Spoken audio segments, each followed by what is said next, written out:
रघुनाथपुर के जमींदार समर ठाकुर अपनी प्रजा से बहुत प्यार करते थे।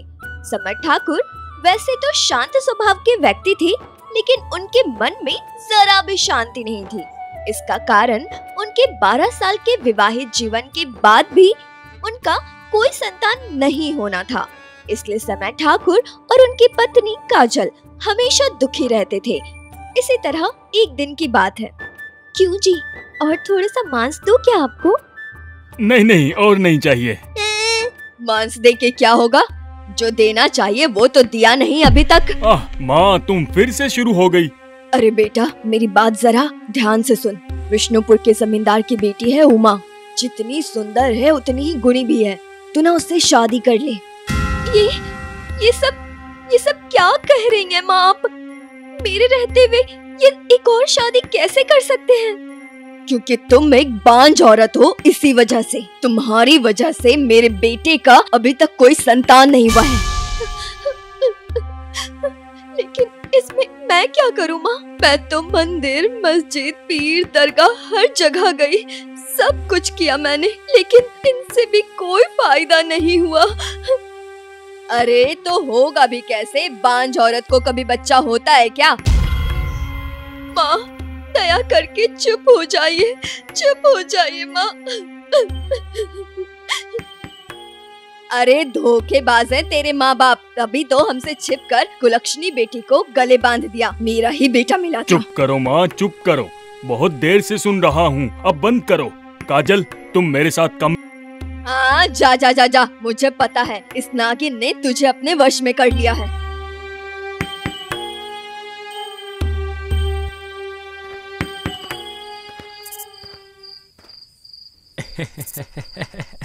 प्रणाम ठाकुर साहब। अरे नारायण, तुम तो आज छुट्टी पर थे ना? फिर आज शाम को किस लिए आए हो? इतनी बड़ी खुशी की बात आपको बताए बिना चैन नहीं मिल रहा था ठाकुर साहब, इसीलिए आ गया। कैसी खुशखबरी नारायण, जिसके लिए तुम अचानक से ऐसे मिठाई लेकर आए हो? ठाकुर साहब, 15 साल बाद मुझे छोटा सा बेटा हुआ है। इतनी खुशी की खबर बताने के लिए मैं खाली हाथ आ सकता हूँ क्या? अरे वाह, ये तो बहुत अच्छी बात है नारायण, लेकिन तेरा तो। हाँ ठाकुर साहब, दूसरी शादी करते ही भगवान की मुझ पे कृपा हो गई। दूसरी बीवी से ही मुझे बेटा हुआ है। ओह, अच्छा। मैं चलता हूँ ठाकुर साहब, अभी पूरे गांव को मिठाई जो बांटनी है। देखा तुमने नारायण की खुशी को? सही समय पर सही चीज मिलने से ऐसा ही होता है। ओह माँ, फिर से शुरू मत हो जाना। अरे मैं तो चुप हो जाऊंगी, लेकिन लोग तो चुप नहीं होंगे ना। माँ, मुझे अच्छा नहीं लग रहा। अभी भी समय है बेटा, तू दूसरी शादी के लिए राजी हो जा। इससे नारायण जैसी खुशी तेरे घर भी आ सकती है बेटा।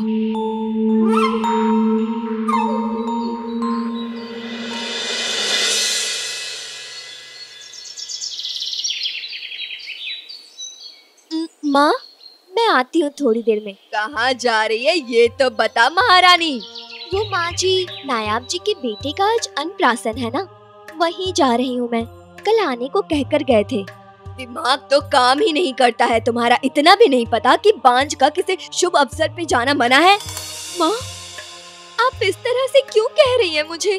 तो और किस तरह से बोलूं, बता जरा। मेरे बेटे की जिंदगी तो बर्बाद कर दी तूने, और अब नायाब के बेटे के ऊपर नजर डालने जा रही है? हाँ? माँ, आप मुझे हमेशा इस तरह से क्यों कहती रहती हैं? बच्चा ना होने का क्या मुझे कम तकलीफ है, जो आप मुझे हमेशा ऐसी बातें सुनाती रहती हैं? काजल, अपने से बड़े लोगों से कैसे बात की जाती है, तुम्हें नहीं पता? ए जी, क्या आपने सुना नहीं माँ मुझे किस तरह से कह रही है? क्या गलत कह दिया मैंने, बताना? एक बांझ औरत का किसी भी शुभ अवसर पे जाना मना है, इतना भी नहीं पता इसे? जी, आपने सुना ना अभी माँ जी मुझे किस तरह से बातें सुना रही हैं? बताइए। माँ ने तो कुछ गलत नहीं कहा काजल, और बड़ों की बात सुननी ही चाहिए। क्या आप भी? आप ये सब क्या बोल रहे हैं? माँ ने तो मुझे बहुत बार बोला, लेकिन मैंने नहीं सुना। लेकिन अब मैंने फैसला कर लिया है कि मैं दूसरी शादी करूँगा, तब शायद मुझे मेरा वंशज मिल जाए। इस दुखी होकर काजल अपने ससुराल से मायके चली जाती है। इधर जया देवी अपने इकलौते बेटे के लिए रिश्ता ढूंढने में लग जाती है, लेकिन कोई भी लड़की उन्हें पसंद नहीं आती। वहीं दूसरी तरफ काजल का रो रो कर बुरा हाल हो जाता है। अपनी बेटी की ये हालत देखकर काजल की माँ मालती देवी कहती है, क्या बात है बेटी, जब से आई है ऐसे उदास बैठी है, खाना भी नहीं खाया। क्या बात है, तेरी तबीयत तो ठीक है ना? अब खाना खाने और जिंदगी जीने का कोई मन नहीं है माँ। काजल, मैं ना बहुत दिनों से कुछ कहना चाहती थी, लेकिन कैसे कहूँ समझ नहीं पा रही थी कुछ। क्या बात है माँ, आप बोलिए ना। उत्तरगंज के जंगल में एक तांत्रिक रहते हैं, वो बहुत ही शक्तिशाली हैं। वो तेरी गोद भर सकते हैं बेटा। क्या बोल रही है माँ? आपने ये बात मुझे कुछ दिनों पहले क्यों नहीं बताई? नहीं, वो असल में क्या माँ? बोलिए ना, क्या? असल में वो तांत्रिक काला जादू करते हैं। अगर कुछ बुरा हो गया तो? मेरा पति बच्चे के लिए दूसरी शादी करने के लिए जा रहा है माँ। इससे ज्यादा बुरा और क्या हो सकता है मेरे साथ? कल ही मुझे वहाँ ले चलिए माँ, ले चलिए मुझे। उसके अगले दिन मालती काजल को लेकर तांत्रिक के पास पहुँच जाती है। चारों तरफ घना जंगल था। मालती और काजल वहाँ तक पहुँचते हैं। तब तक दिन ढलकर शाम हो चुकी थी। तांत्रिक तब आंखें बंद करके बैठे थे। मालती ने हाथ जोड़ा और उनसे कहा, प्रणाम बाबा, हम लोग बहुत दूर से आए हैं। पता था, मुझे पता था कि तुम लोग जरूर आओगे। बाबा, मैं बहुत आशा लेकर आई हूँ आपके पास। अगर आप मुझे... होगा तुझे बेटा, जरूर होगा। मैं तुझे बेटा दूंगा। जय पिशाचिनी जय। बाबा, आपने ये क्या कह दिया? मैं मन बना पाऊंगी? क्यों नहीं बन पाएगी? जरूर बन पाएगी। 1 मांगेगी तो 1, 10 मांगेगी तो 10। जय जय पिशाचिनी की जय। धन्य है बाबा, आपकी वजह से मेरी बेटी का घर उजड़ने से बच जाएगा। धन्य मैं नहीं, धन्य पिशाचिनी है। उनकी वजह से ही मेरा सारा असंभव संभव हो जाता है। लेकिन एक काम करना पड़ेगा। क्या तू वो कर पाएगी? कर पाऊंगी बाबा, कर पाऊंगी। मैं सब कर पाऊंगी। आप सिर्फ मुझे आदेश दीजिए। पिशाचिनी को सिर्फ खून चाहिए, ताजा खून। वो तेरी गोद में बच्चा देंगे, लेकिन उसके बदले में तुझे हर अमावस्या को आकर खून देना पड़ेगा। जय पिशाचिनी की जय।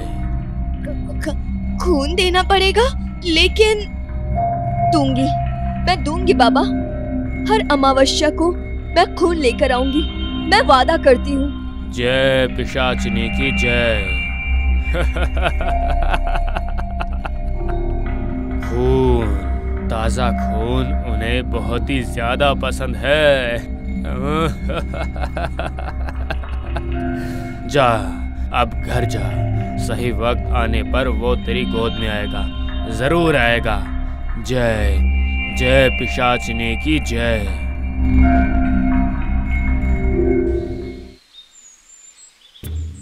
इतने दिनों के बाद भगवान की कृपा हुई है। देखा ना तूने, मैंने कहा था ना। भगवान नहीं माँ, ये तो पिशाचिनी का आशीर्वाद है। उनके ही आशीर्वाद से मैं माँ बनने वाली हूँ। अब कोई चिंता की बात नहीं बेटी, सब कुछ ठीक चल रहा है। देखना माँ, अब वो मुझे जरूर ले जाने के लिए आएंगे। काजल, मैं बता नहीं सकता मैं कितना खुश हूँ आज। आप आ गए? हाँ काजल, मैं तुम्हें घर लेने आया हूँ। जो हुआ उसे भूल जाओ और मेरे साथ चलो। हाँ बेटा, दामाद जी तुझे लेने आए हैं। जा अपने पति के पास, पति और बच्चे के साथ खुशी खुशी से रहना। इस तरह देखते देखते 9 महीने गुजर जाते हैं। जमींदार की देखभाल से काजल बहुत खुश थी। जमींदार अब और धैर्य नहीं रख पा रहे थे। व्याकुल हो रहे थे अपने होने वाले बच्चे को देखने के लिए। लेकिन 10 महीने के बाद भी जब बच्चा नहीं हुआ, तब गांव के लोग बातें करने लगे। इस तरह 12 महीने गुजर गए। एक दिन जमींदार परेशान होकर काजल से पूछता है, ये क्या अजीब बात है तुम्हारी? देखते देखते 12 महीने गुजर गए, अभी तक बच्चा पैदा क्यों नहीं हुआ? होगा, बच्चा तो मेरे ही पेट में है ना। आप कुछ और दिन धैर्य रखिए ना जी। धैर्य रखते रखते 1 साल गुजर गया, और कितना धैर्य रखूं? और ये कैसा बच्चा है जो 12 महीने कोख में रहता है? ए जी, आप इतना गुस्सा मत करिए ना। मैं कह रही हूँ ना कि बहुत जल्दी हमारा बच्चा आएगा। आएगा कब से सुन रहा हूँ, लेकिन आ कहाँ रहा है? गांव वाले बातें बना रहे हैं। ये इंसान का बच्चा है या कुछ और है? नहीं, ये जरूर कुछ तो गड़बड़ है। मुझे कल ही काजल को लेकर तांत्रिक के पास जाना पड़ेगा।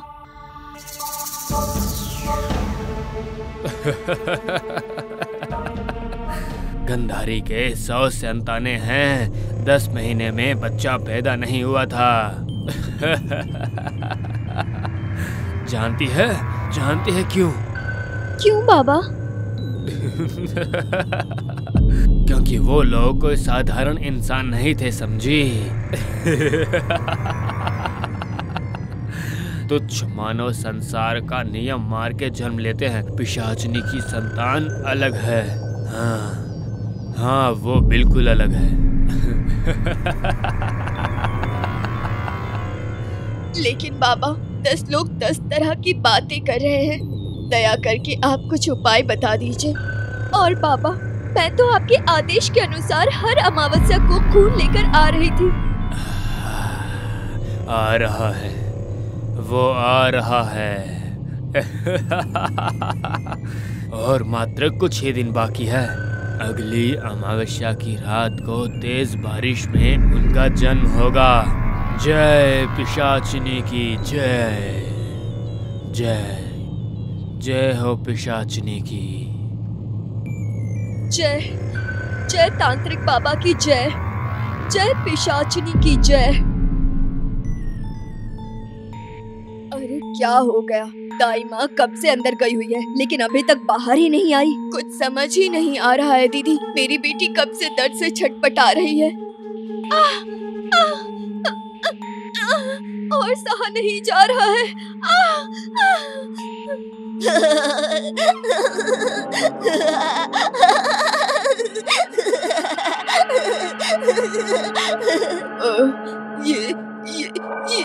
ये क्या है? क्या हुआ दाई माँ? ये किसकी हंसने की आवाज थी? लड़का हुआ है जमींदार साहब, लेकिन बच्चा पैदा होते ही ऐसे हंस रहा है कि हे भगवान। क्या उल्टा पुल्टा बक रही है दाई? चल हट यहाँ से। जया देवी, जमींदार जी और मालती तीनों कमरे के अंदर जाते हैं तो वहाँ देखकर हैरान हो जाते हैं। बच्चा उनके तरफ देखकर हंसे जा रहा था। बच्चे को देखकर कोई नहीं कह सकता था कि वो एक नवजात शिशु है। दाई माँ डरते हुए कहती है, इन हाथों से मैंने कितने बच्चे पैदा किए हैं, लेकिन ऐसा बच्चा मैंने कभी नहीं देखा था, जो जन्मने के बाद रोता नहीं, हंसता है, और वो भी इस तरह। सच में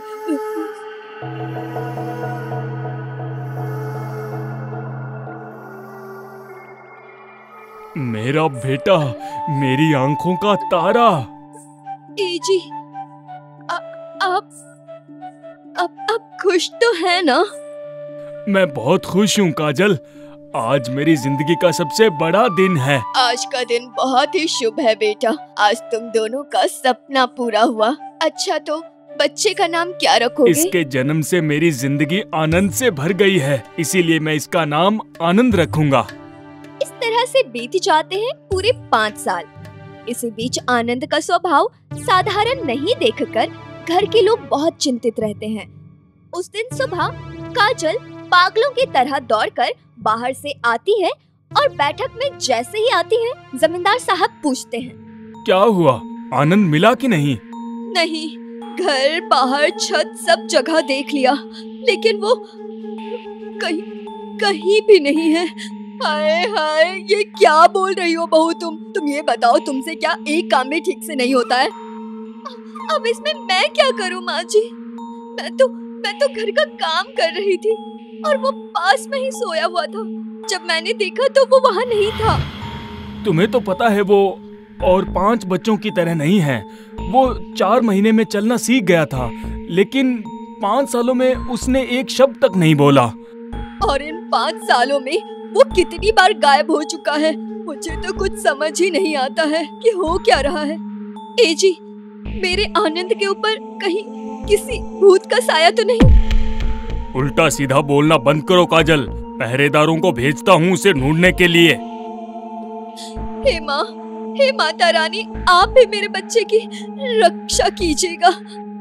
इस तरह पूरी रात आनंद को ढूंढा गया, लेकिन वो कहीं नहीं मिला। अगले दिन काजल आंगन में खून के धब्बे देखती है। उस खून का पीछा करते हुए काजल मुर्गी के दरबे में जाकर देखती है तो गला कटा हुआ मुर्गी पड़ी दिखती है। वो जैसे ही अपने कमरे में आती है तो वो चौंक जाती है। आनंद बिस्तर पर सो रहा था।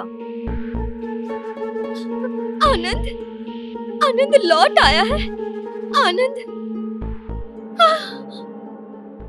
ये आनंद के मुंह में चारों तरफ ये क्या लगा हुआ है?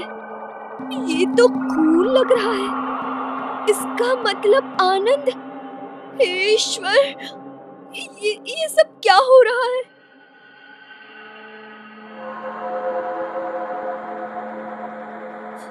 बाबा, दया कीजिए मेरे बेटे पर, उसके साथ ये सब क्या हो रहा है? वो बीच बीच में गायब हो जाता है, पता नहीं कहाँ जाता है। वो जहाँ से आया है वो वहीं पर जाता है। वो वहीं पर जाता है रे पगली। इसका मतलब वो दूसरों की तरह आम बच्चा नहीं है। वो कुछ बोलता भी नहीं। वो कोई साधारण बच्चा नहीं होगा, ये तो तुझे पहले से ही पता था, और तूने भी अपना वादा निभाया नहीं ना। कौन सा वादा नहीं निभाया बाबा? यही होता है, जो मांगा जैसे ही मिल जाता है। तब सब भूल जाते हैं। बच्चा होते ही तू तो फिर से कभी खून देने नहीं आई थी।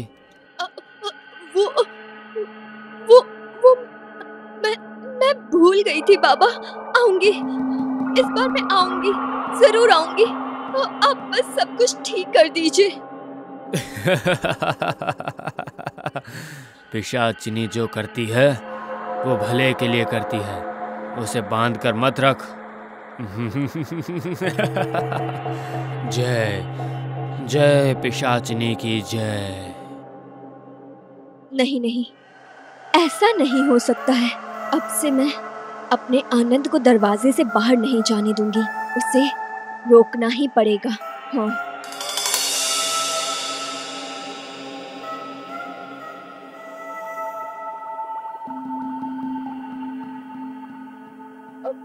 बेटा, क्या हुआ बेटा? क्या हुआ? बताओ ना। क्यों तुम इस तरह से अजीब व्यवहार करते हो? बताओ तो। तू फिक्र मत कर बेटा, उस पिशाचिनी का साया मैं दूर करके ही रहूंगी। मैं तुम्हें स्वस्थ करके ही रहूंगी, देखना। आज अमावस्या है। आज मैं किसी भी हालत में आनंद को बाहर नहीं जाने दूंगी।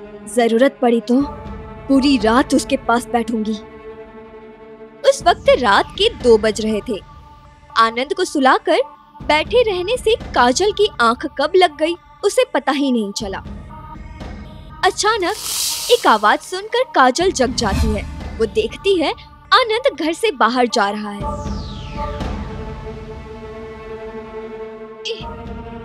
कहाँ जा रहे हो? कहाँ जा रहे हो इतनी रात को?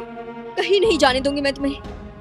बेटा आनंद, बेटा ये क्या कर रहा है? तुझे नहीं जाने दूंगी, किसी कीमत पर नहीं। उस वक्त आनंद की आंखें खून की प्यासी थी। उसके मुंह के दोनों कोने से 2 तेज दांत धार वाले बाहर निकले। वो काजल के गर्दन को निशाना बनाकर उस पर झपटता है और अपने तेज दांत काजल की गर्दन पर गड़ा देता है। काजल को चीखने का मौका ना देते हुए वो खून पीने लगता है। खून की प्यास बुझते ही आनंद जाकर सो जाता है और फर्श पर पड़ी रहती है काजल की मृत शरीर।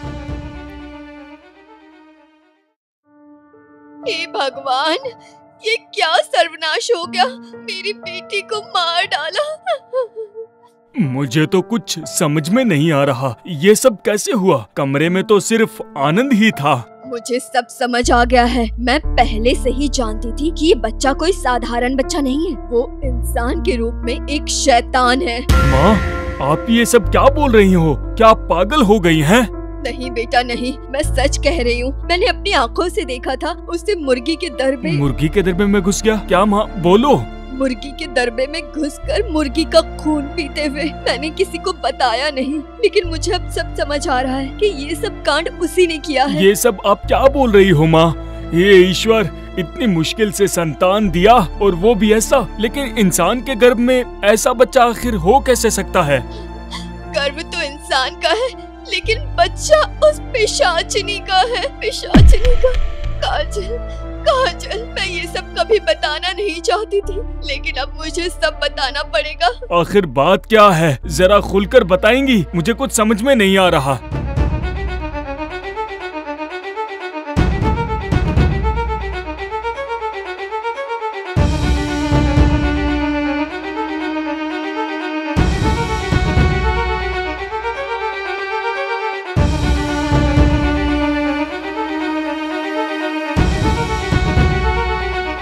सर्वनाश!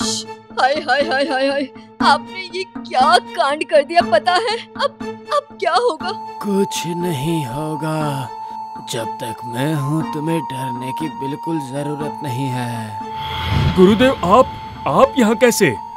तुम लोग, तुम्हारा पूरा परिवार खतरे में है। मुझे आभास हो गया था, लेकिन दुर्भाग्य ये है कि मैं बहू को बचा नहीं पाया। बेटा, रक्षा कीजिए गुरुदेव। अपनी बहू को तो मैंने खो दिया, अब बेटे को नहीं खोना चाहती मैं। दया कीजिए। समर, वो बच्चा मनुष्य योनि का बच्चा नहीं है, वो प्रेत योनि का बच्चा है। उसे बांधकर मत रखो। वो जिसका बच्चा है उसके पास उसे जाने दो। इसका मतलब गुरुदेव? अमावस्या की रात को वो हर बार की तरह बाहर जाएगा और अमावस्या में किसी जानवर का खून पिए बिना ये लोग नहीं रह पाते हैं। क्या बोल रहे हैं आप गुरुदेव? ये लो अभिमंत्रित विभूति। अगले अमावस्या में जैसे ही वो घर से बाहर निकलेगा, तुम ये विभूति घर के बाहर छिड़क देना। उसके बाद वो कभी लौट कर नहीं आएगा। इसके बाद अमावस्या की रात जैसे ही घर से आनंद निकलता है, तभी जमींदार जी ने घर के बाहर विभूति छिड़क दी। इसके बाद आनंद कभी लौटकर घर नहीं आया। इसके बाद उसे कभी किसी ने नहीं देखा।